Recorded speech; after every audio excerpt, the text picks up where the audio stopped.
What would Nietzsche say if he could see modern dating? Not just the apps, not just the swiping, but the entire psychological ecosystem we've built around love, sex, and relationships. Would he be amused? Would he be disgusted? Or maybe both? Because Nietzsche didn't just write about God, or morality, or power. At his core, Nietzsche was obsessed with what makes life meaningful, what makes us strong, what makes us free. And for him, most of what modern dating represents would be the very opposite of that. First, consider how much of modern dating is driven by what Nietzsche would call herd morality. The idea that we want what others want because others want it. People swipe right on profiles because they signal high status. We chase those who are desirable, not because they align with our personal values, but because everyone else seems to find them attractive. This is the tyranny of the herd. The individual surrenders their own instincts to the collective judgment of the group. Nietzsche warned against this kind of conformity.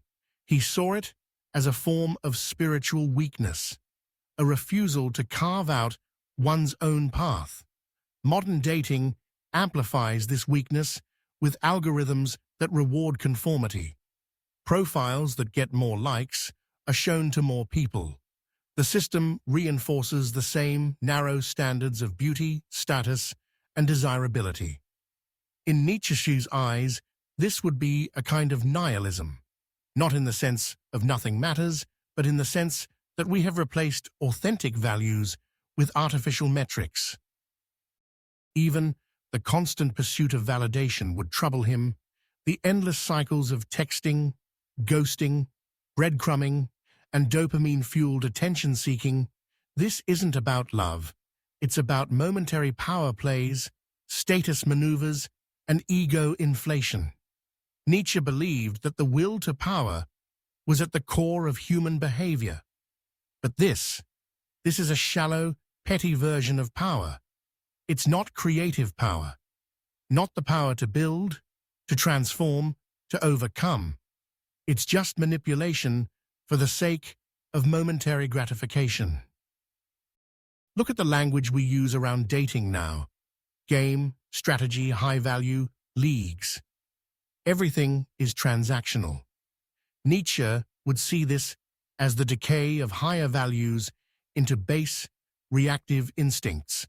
Instead of being driven by the active creation of value, we're passively reacting to social norms, chasing external symbols of worth, and trying to outmaneuver each other in a game that leads to nowhere. Even the concept of self-worth has been hijacked. Nietzsche spoke of the Übermensch, the individual who creates his own values, who rises above conventional morality to become fully himself. Modern dating, by contrast, tells people their worth is determined by how many matches they get, by how much attention they attract, by whether they are seen as desirable by the masses, the very opposite of self-created value. The commodification of dating would be particularly grotesque to Nietzsche.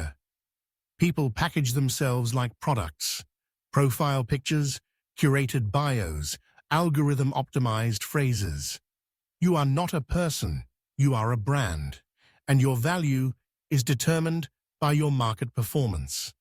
Nietzsche believed that life was art, that we should live creatively, authentically, dangerously. But this is not art. This is mass-produced conformity. This is artifice replacing authenticity. Even the promise of endless choice, the illusion of abundance, would disgust him. Nietzsche warned that too much choice leads to paralysis. When everything is possible, nothing feels meaningful. When every date is just another swipe away, commitment becomes harder. Depth becomes rarer. The very abundance of options makes each one feel less valuable. The consequence is emptiness masked by endless activity. And then there's the victim mentality, that festers in many corners of modern dating culture. The endless blame games, the resentment, the entitlement. Nietzsche called resentment ressentiment, a toxic psychological state where one blames others for their own frustrations instead of taking responsibility. The incel culture, the red pill rage, the cycles of bitterness and blame, all of it reeks of ressentiment. These are people who feel powerless and lash out, but instead of overcoming their condition, they marinate in their grievances. Nietzsche despised this weakness. For Nietzsche, true strength comes from affirming life, even its pain, even its unfairness. Amor fati, the love of fate, embracing what is and transforming it into something powerful. Modern dating, instead, is filled with people who either endlessly chase external approval or fall into despair when they don't get it. Both are trapped in reactive cycles. The commercialization of romance itself would be anathema to Nietzsche. The dating industry profits from keeping people dissatisfied. If you find lasting fulfillment, you stop using the product. So the system is incentivized to keep you longing, chasing, consuming. It's a machine that feeds off your insecurity. Nietzsche would see this as yet another form of slave morality, systems designed to keep people dependent, compliant, and endlessly yearning for what they don't have. Even the language of deserving love would be suspect to him. Nietzsche didn't believe in entitlement to happiness or fulfillment. Life isn't fair. Love isn't fair. To demand that one deserves affection simply by existing is, to him, a kind of childish expectation. Instead, he admired those who create meaning despite suffering. Those who do not demand love, but become so radiant in their own becoming that love becomes an organic consequence of their overflowing vitality. In Nietzsche's world, love would not be about securing validation or playing social games. It would be a creative act, an expression of power, of vitality, of individuality, a dangerous dance between two strong souls who affirm life together. Not a market exchange, not a curated performance, not a swipe on a screen. Even the way modern dating encourages people to see themselves as perpetual victims of circumstances would appall him. Nietzsche wrote extensively about the danger of becoming too attached to one's suffering, of turning wounds into identity.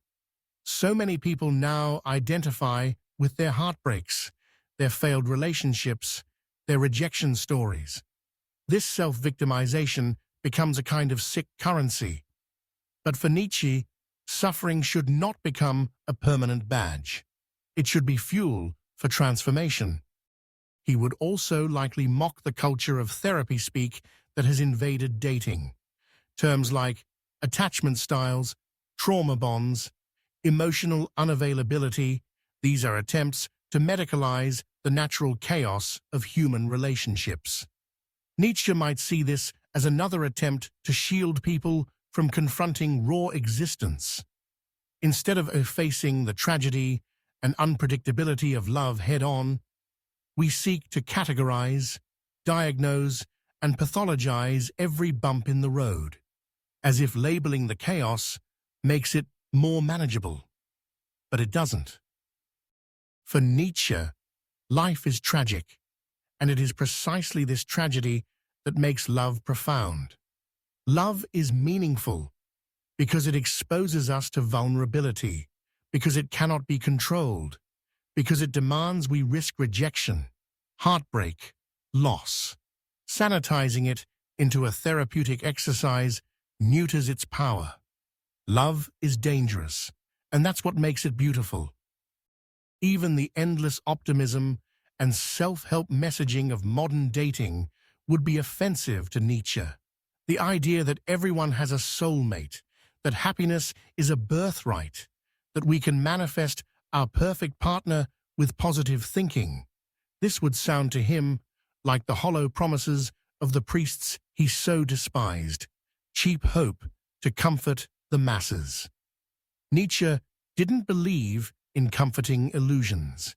He believed in staring into the abyss and finding strength there. Ultimately, Nietzsche's hatred of modern dating wouldn't just be about its superficiality or its commercialization or its emptiness. It would be about what it reveals about modern people, the fear of aloneness, the desperate search for external validation, the unwillingness to embrace suffering, the surrender of personal sovereignty to algorithms, trends, and social approval. He would see a generation of people outsourcing their most intimate decisions to machines, turning their most primal instincts into gamified apps, reducing the mystery of human connection into a series of swipes, likes, and statistics, and all the while calling this freedom. But for Nietzsche, this is not freedom. This is another form of slavery, a subtler, more insidious one, a slavery to comfort, a slavery to conformity, a slavery to the fear of pain. And yet perhaps Nietzsche would not be entirely hopeless. He always left space for those rare few who refuse to be domesticated, who turn away from the herd, who risk aloneness in order to become themselves fully, who do not measure their worth by how many matches they get, but by how deeply they can live, how courageously they can love, and how radically they can affirm life in all its raw, unsanitized glory.